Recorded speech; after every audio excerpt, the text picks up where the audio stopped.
시원성가대의 은혜로운 찬양 고맙습니다. 우리 시원성가대가 부른 찬양의 가사처럼 오늘 여러분들 이 예배를 통해서 주님 품에 안기는 그런 안식이 있으시기를 주님의 이름으로 축복합니다. 너무 깊이 또 안기셔서 주무시면 안 됩니다. 곤란합니다. 자, 오늘 에베소서 1장 14절 암송하실 차례입니다. 마지막인데요, 제가 한번 읽어드리겠습니다. 이는 우리 기업의 보증이 되사 그 얻으신 것을 속량하시고 그의 영광을 찬송하게 하려 하심이라. 자, 암송하신 분은 저를 보시고요, 또 암송 못하신 분들은 성경을 보고 한번 암송해 보겠습니다. 시작.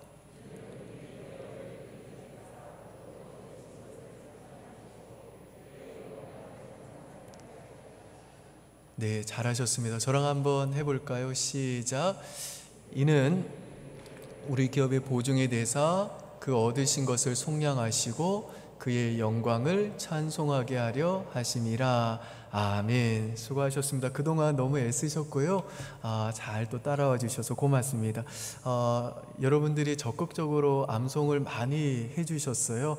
그래서 두 분이 신청해 주셨습니다. 다 암송하셨다고.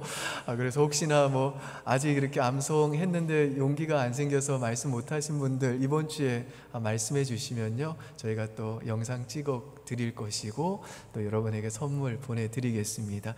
그 두 분은 너무 감사드리고 제가 다음 주에 한번 그 두 분 암송한 거 또 기회가 되면 또 여러분들에게 또 보여드리면 될 것 같습니다.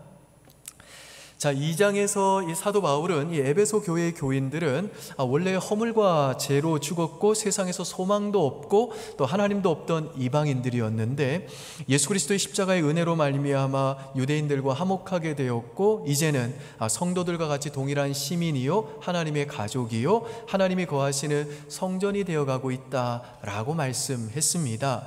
그리고 나서 사도 바울은 이 오늘 본문인 3장을 이러므로 라는 이 접속사로 시작을 하면서 갑자기 자신이 지금 감옥에 갇힌 이유를 설명하는데요.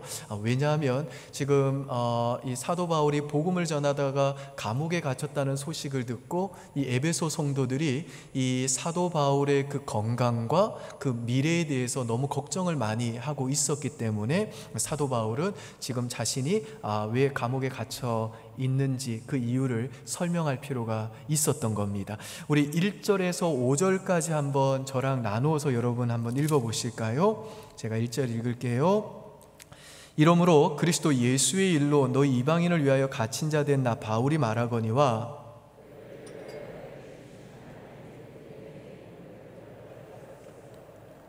곧 계시로 내게 비밀을 알게 하신 것은 내가 먼저 간단히 기록함과 같으니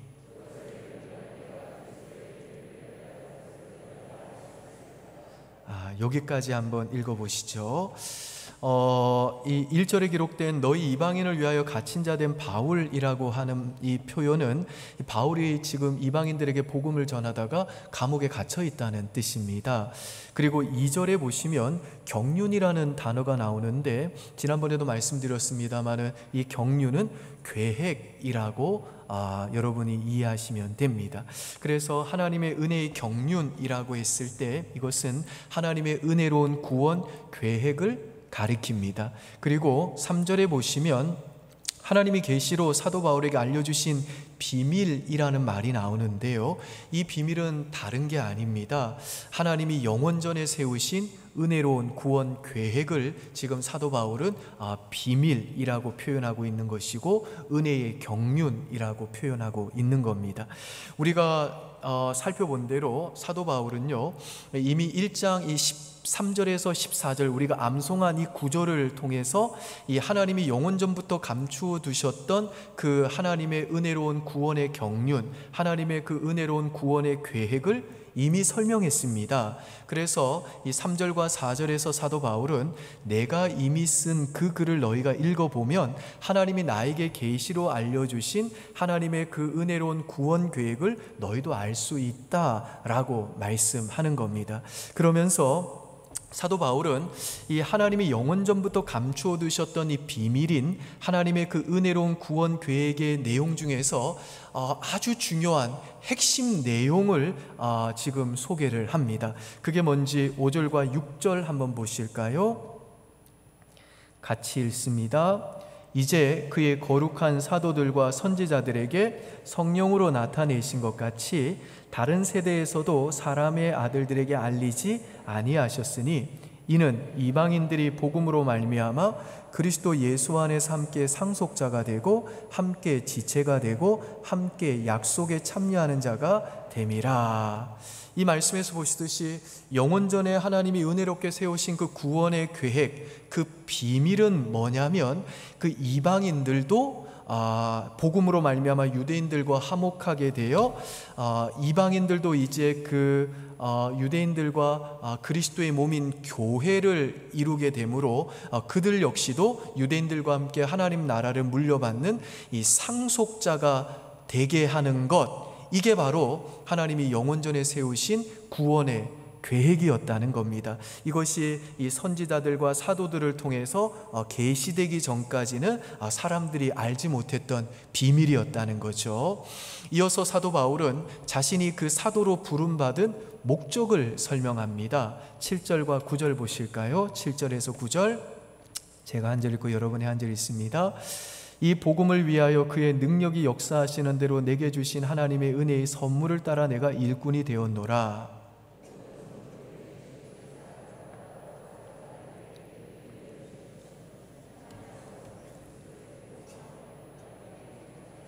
같이 있습니다.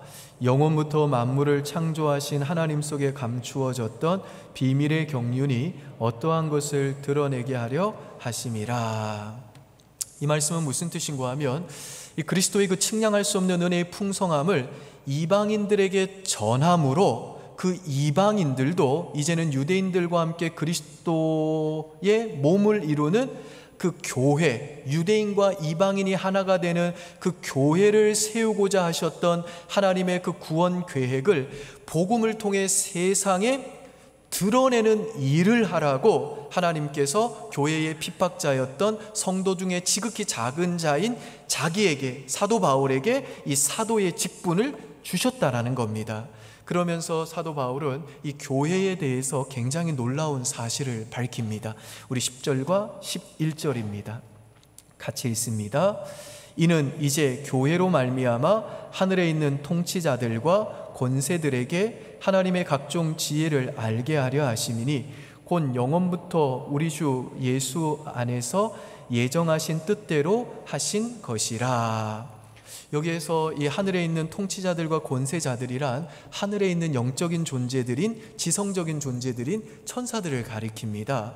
그러니까 지금 사도 바울이 하는 말이 뭐냐면 이방인들과 유대인들로 구성된 신약 교회의 탄생이라고 하는 이 비밀은 하나님이 영원전부터 계획하신 비밀이었는데 천사들조차도 몰랐던 비밀이었다는 겁니다. 그런데 하나님이 영원전에 그 구원의 계획을 세우실 때에 이 천사들이 이 땅의 신약 교회가 이제 탄생이 되면 그 교회를 통해 하나님의 각종 지혜를 볼 수 있도록 하나님이 그렇게 영원전에 구원의 계획을 세우셨다는 뜻입니다.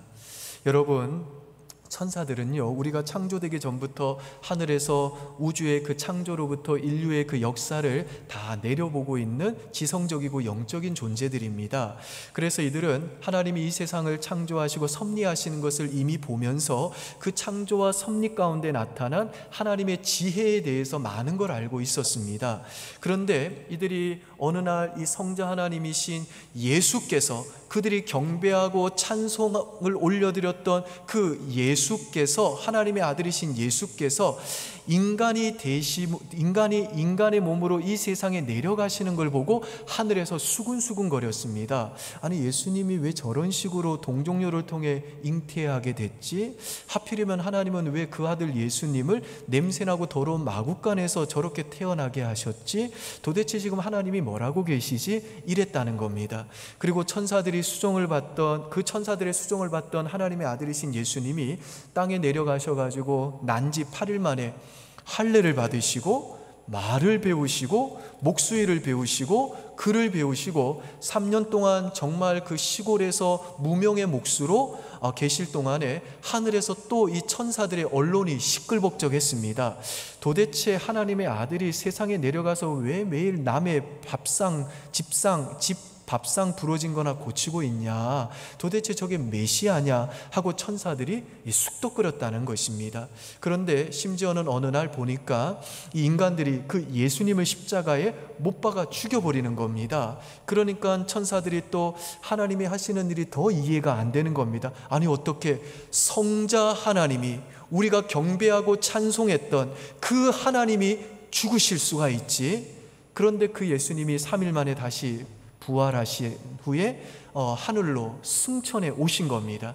그리고 그렇게 하늘로 오신 예수님이 사도행전 2장에서 성령을 이 땅에 보내주시더니 그 순간에 이 땅에 그 그리스도 예수님의 몸이 되는 신약 교회가 탄생이 된 겁니다. 그러더니 이제 예수님께서 자신의 몸이 된 그 교회를 자신의 입과 손과 발로 삼아가지고 자신이 이 땅에서 구원하셨던 그 구원 사역을 이제는 그 교회를 통해서 이어서 하시는 겁니다. 그리고 이 유대인들뿐만 아니라 하나님을 전혀 알지 못했던, 하나님을 절대로 알지 못할 것 같았던 그 이방인들도 그리스도의 몸인 교회가 선포하는 복음을 듣고 회심하는 장면을 이 천사들을 보면서 감탄을 하는 겁니다. 그리고 그 이방인들과 유대인들이 함께 그리스도의 몸인 그 교회 공동체를 이루어 하나님이 원래 세상을 창조하셨던 목적대로 그들이 하나님을 향해 예배를 드리고 하나님의 말씀에 순종을 하며 하나님께 찬양하는 것을 본 겁니다. 그러니까 하늘의 천사들이 구원받은 그 하나님의 백성들의 모임인 그 교회를 보면서 그때 비로소 그 사랑과 공의의 성품을 하나도 손상시키지 않으시고 그 타락한 인간을 건져내시는 그 십자가라는 하나님의 지혜를 보면서, 아하, 저게 바로 하나님의 지혜였구나. 저래서 하나님이 이 역사와 이 세상을 이렇게 끌고 오셨구나. 바로 이 교회의 탄생을 위해서 하나님께서는 예수님을 동정녀 마리아에게서 태어나게 하시고 십자가에 죽게 하시고 승천하게 하셨고 성령을 이 땅에 보내주시는 영원한 하나님의 구원의 계획을 세우신 것이구나 라고 감탄했다라는 겁니다. 그리고 예수 그리스도의 십자가로 말미암아 절대로 하나 될 수 없었던 그 유대인과 이방인이 화목하게 되어서 이제는 서로가 자신의 것을 내어주고 희생하면서 예수님을 닮아가면서 서로를 섬기고 사랑할 뿐 아니라 이제는 그들이 그리스도의 손과 발이 되어 선교를 통해 영혼을 구원해내고 거룩한 말과 행실을 통해 세상에 하나님을 가시적으로 보여주고 하나님 나라를 확장해가는 그 교회를 보면서 천사들은요, 하나님의 지혜의 그 최고의 극치를 보게 되었다라는 겁니다. 그러니까 하나님께서 영원전에 예수 그리스도의 동정녀 탄생과 죽음과 부활과 승천과 오순절 성령 감림이라는 이 위대한 사건들을 계획하셨는데, 이 모든 위대한 사건들의 이 목적은 무엇이었는가 하면 하나님이 이 땅에 그 하나님을 예배하고 하나님의 영광을 찬송하는 하나님의 백성들의 모임인 그리스도의 몸인 신약 교회를 탄생시키기 위해서였다는 겁니다. 그런 점에서 여러분, 이 교회는요, 하나님의 구원 계획의 중심이고 하나님의 그 구원의 드라마의 하이라이트 중에 하이라이트이고 천사들도 간절히 알기 원하는 하나님의 지혜의 결정체라는 것입니다. 그래서 사도 바울은 이방인들에게 복음을 전하다가 감옥에 갇힌 자신의 그 건강과 미래를 너무너무 걱정하고 있는 그 에베소 교회의 교인들에게 이렇게 말씀합니다. 우리 13절 보실까요? 여러분의 한문이 있습니다. 시작.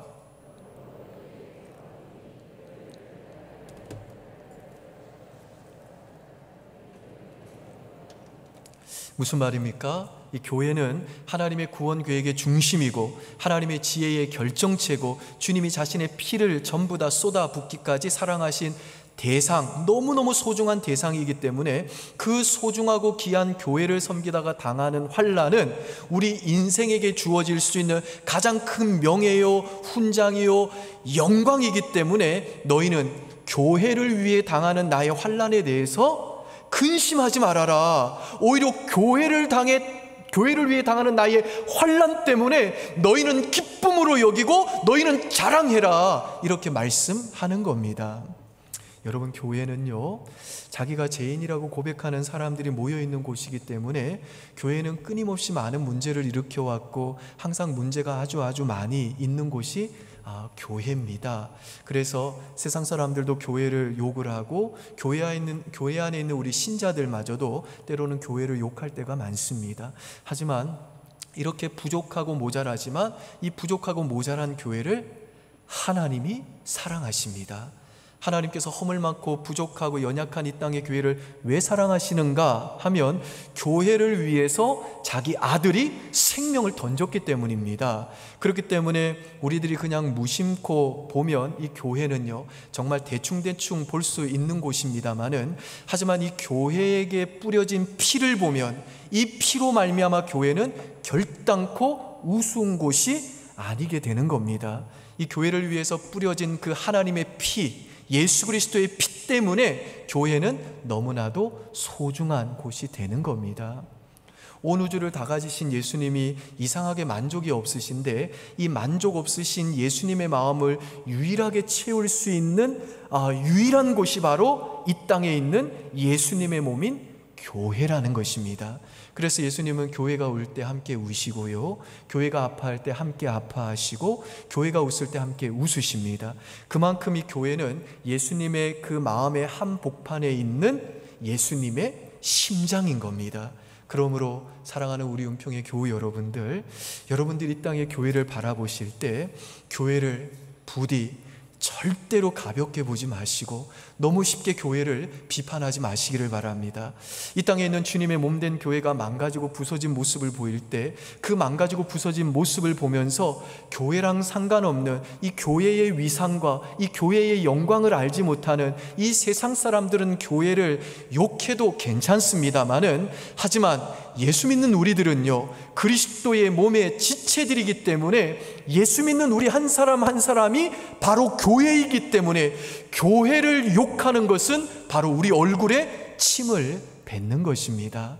그래서 교회를 사랑합니다라고 하는 책을 쓰신 이 조정민 목사님은요, 예수 믿는 자들이 교회를 욕하는 것은 당신의 어머니를 욕하는 것과 비슷하다는 걸 기억하라 그랬습니다. 그러면서 자신이 어렸을 때에 아주 나이가 많으신 목사님이 교회에 대한 이야기하시는 것을 인용하셨는데요, 그 나이 많으신 목사님이 뭐라고 하셨냐면, 교회를 비판하려고 하면 그 비판의 칼은 네 심장을 뚫고 나와가지고 교회를 찔러야 된다 그랬습니다. 그러니까 이 땅의 교회들에 대한 비판들이 너무나도 많은데, 혹시 우리들이 그 비판에 참여하고 있다면 그 비판이 먼저 나의 이 심장을 뚫고 나와가지고 교회를 찌르고 있는지, 그만큼 내가 교회를 사랑하기 때문에 하는 비판인지, 아니면 내 심장과 무관하게 가십거리로 교회를 찌르고 있는지, 비판을 위한 비판거리로 교회를 비판하고 있는지 스스로 물어봐야 된다라는 겁니다. 왜 그렇습니까? 교회는요, 그리스도의 몸이기 때문에 그렇다는 겁니다. 그래서 교회가 찢어지는 건 그리스도가 찢어지는 것이고, 교회에 침뱉는 것은 그리스도의 얼굴에 침뱉는 것이기 때문에 그렇다는 겁니다. 여러분, 우리 주 예수 그리스도의 몸된 교회는요, 결코 그런 취급을 받으면 안 됩니다. 세상은 그렇게 취급할 수 있어도 적어도 그리스도의 몸인 예수 믿는 우리들은요, 교회를 바라볼 때 결코 그렇게 가볍게 우습게 교회를 바라봐서는 안 되는 겁니다. 사도행전 9장에 보면 바울의 회심전에 교회를 핍박할 때에 예수님이 바울에게 뭐라고 말씀하시죠?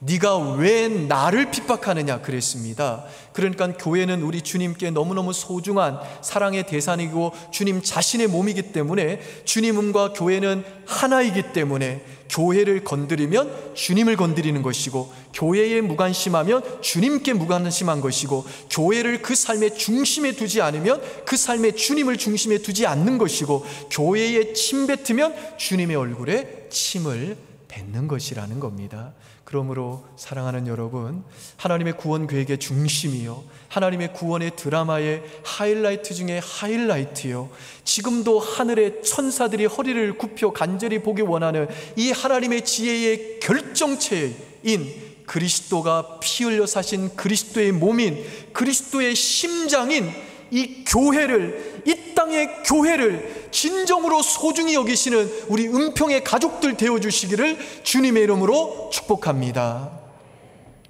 여러분, 오늘 이 시대에 우리들에게 가장 큰 감동과 은혜를 주는 사람들이 있지요. 바로 걸그룹인 브레이브 걸스예요. 브레이브 걸스의 롤린 아시죠? 롤린 아시리라 믿습니다. 롤린 모르세요?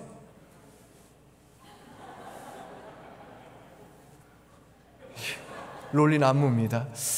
이 브레이브 걸스는 2011년도에 데뷔해서 이제 10년차 아이돌인데요. 아이돌이라고 하기에는 무색할 만큼 나이가 많이 들어버렸어요. 이들은 그동안에는 별다른 주목을 받지 못한 채 내놓는 앨범마다 소위 그냥 다 접어야 됐고요. 그래서 사실상 망한 걸그룹이었습니다. 근데 요즘에는요, 모든 음원 차트에 선두를 달리고 있고 3, 4월 달에는 방탄소년단과도 겨루었어요. 이 브레이브 걸스의 롤리는요, 이미 2017년도에 그러니까 4년 전에 나왔다가 접은 앨범입니다.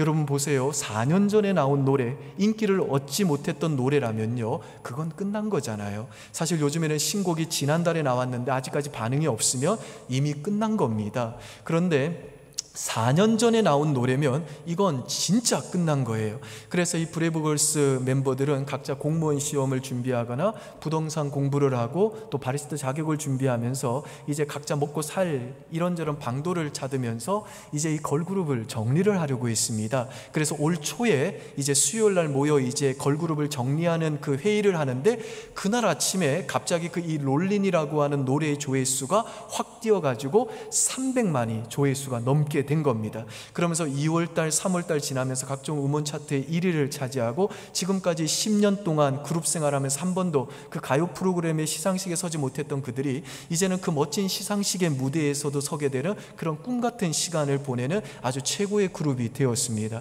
그런데 이 브레이브 걸스는요, 유명해지기 전에, 세상에서 주목받지 전에 인기는 얻지 못했습니다마는 성실함으로 아주 유명한 그룹이었습니다. 특별히 이들은 군부대에 있는 그 군인들한테 사랑을 받는 군통령이라는 호칭이 있었는데요.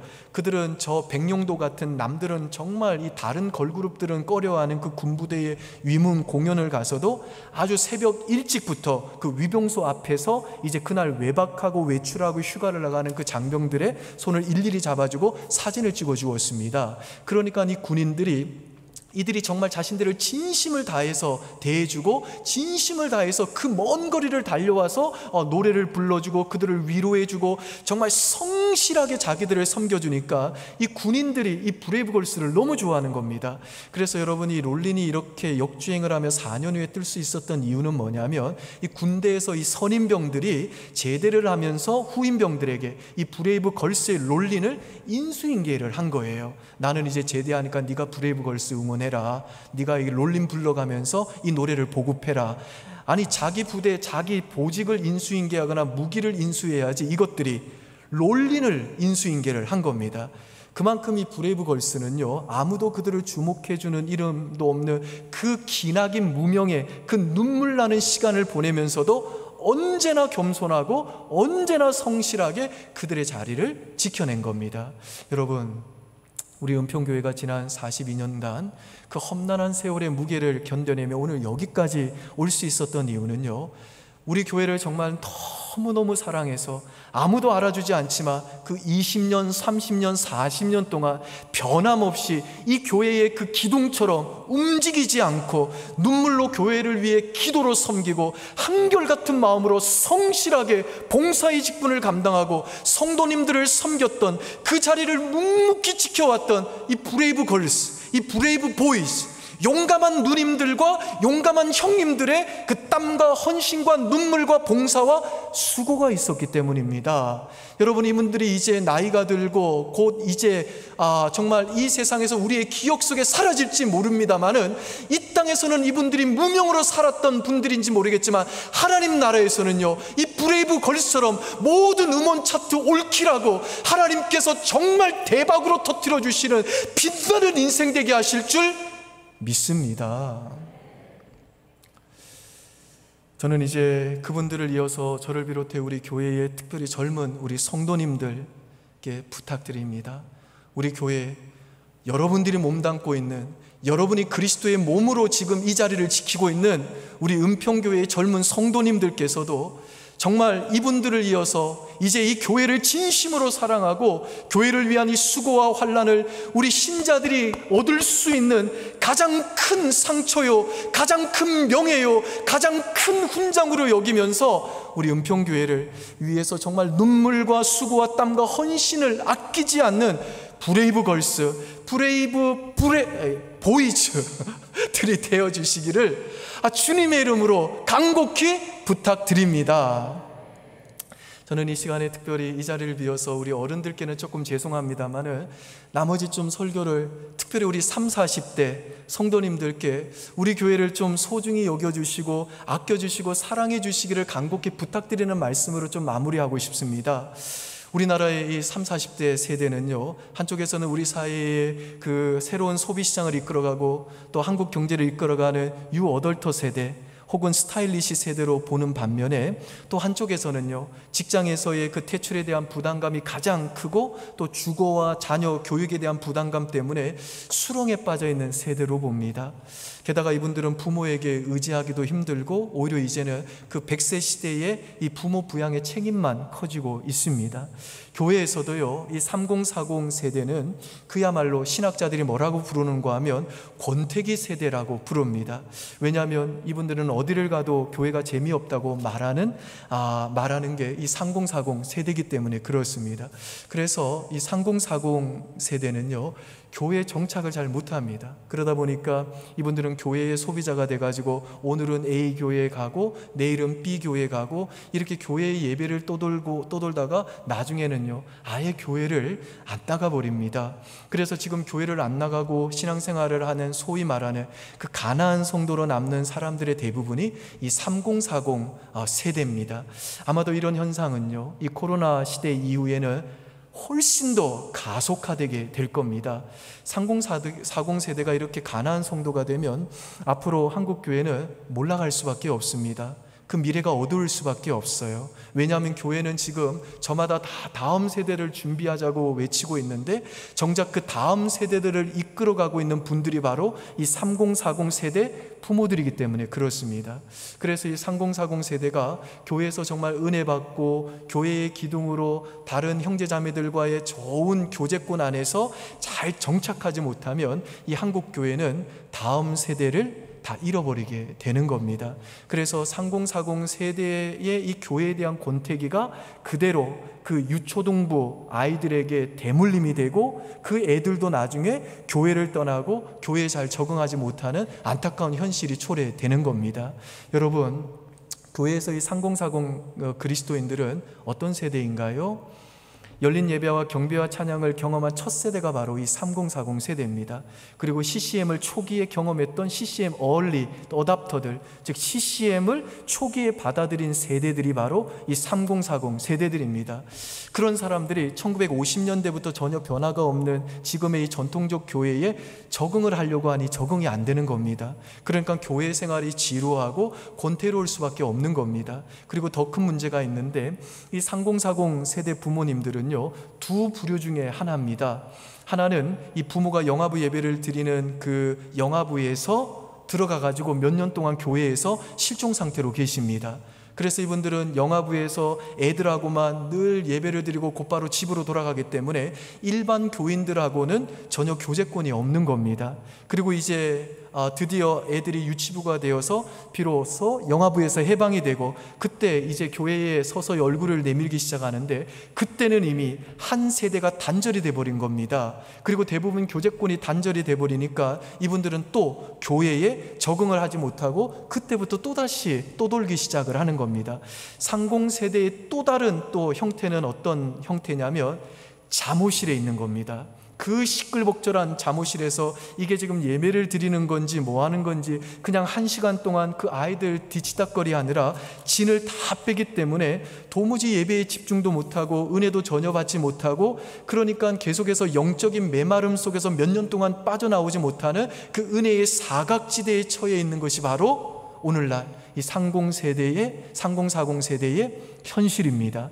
그러니까 결국에 교회에서 소속감을 느끼지 못하는 이 3040 세대가 예배를 통해서 힘을 얻고 위로를 받고 그래야지 그 자녀들을 또 믿음으로 양육해내고 회사에서 주어지는 그 부담감을 이겨내고 삶에서도 하나님 나라를 위해서 멋지게 사는 하나님의 일꾼으로 살 수 있는데, 이 예배에서도 이 영적 만족을 얻지 못하고 또 서로 소그룹을 통해서 다른 지체들과도 연결되어 있지 못하니까 우리가 하나라는 이 느낌이 없다 보니까 이분들은요 아주 오랜 세월 동안을 은혜의 그 사각지대에서 살면서 교회에서는 결국 뿌리를 못 내리게 되는 겁니다.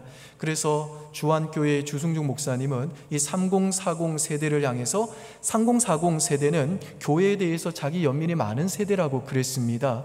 왜 그러냐면 이 3040 세대분들은 교회의 그 기성세대의 기독권에 들어가 있는 것도 아니고, 그렇다고 해서 또 청년들처럼 마음껏 자기들의 젊음을 그 교회 안에서 펼쳐나갈 수 있는 것도 아니기 때문입니다. 그래서 기성세대는 완전히 교회의 기득권을 갖고 있고, 젊은 세대는 나름 자기들만의 그 교회 안에 젊음의 문화를 만들어내는데, 이 3040은 이것도 없고 저것도 없다는 겁니다. 그러다 보니까 이 3040 세대들이 교회에서 자기 연민에 빠져 버린다는 겁니다. 그리고 이 3040 세대가 일단 자기 연민에 빠져버리면요 아무도 그분들을 도와줄 수가 없다는 겁니다. 그럼 누가 대체 이 3040 이 세대들을 건져낼 수 있을까요? 당연히 교회가 우리 3040 이 세대의 현실을 정말 이해하려고 노력하면서 이분들이 어떻게 해서든지 신앙생활을 잘할 수 있도록 은혜 받을 수 있는 그 여건과 환경을 최선을 다해서 갖춰줘야 됩니다. 그래서 저희 교회도 부족합니다만은 어떻게 해서든지 이 3040 세대들이 모여서 함께 교제를 나누고 이 3040 세대만의 문화와 그 소그룹 운동을 만들어 갈 수 있도록 신혼 가정부도 만들고 성년부도 만들고, 또 올해에는 이분들을 위한 또 공간도 만들어 주려고 나름 다각도로 노력을 하고 있습니다만은, 하지만 이 교회의 노력과 도움만으로는 안 됩니다. 3040 우리 젊은 그리스도인 우리 성도님들이 스스로 일어나셔야 됩니다. 그래서 어떻게 해서든지 나와 너가 연결이 될 수 있도록, 그게 신혼가정부든 성년부 모임이든 다른 교회의 어떤 모임이든 남녀 여전도회든 어떻게 해서든지 적극적으로 교회 안에 작은 교회의 소그룹에 참여하셔야 되는 겁니다. 그래서 여러분들만의 그 예배 문화와 여러분들만의 그 소그룹 중심의 공동체를 만들어가지 않으면 아무도 여러분을 도와줄 수가 없습니다. 정말 죄송한 말씀입니다만은 3040 세대 그리스도인들은 이미 영적인 권태기로 넘어가 버렸습니다.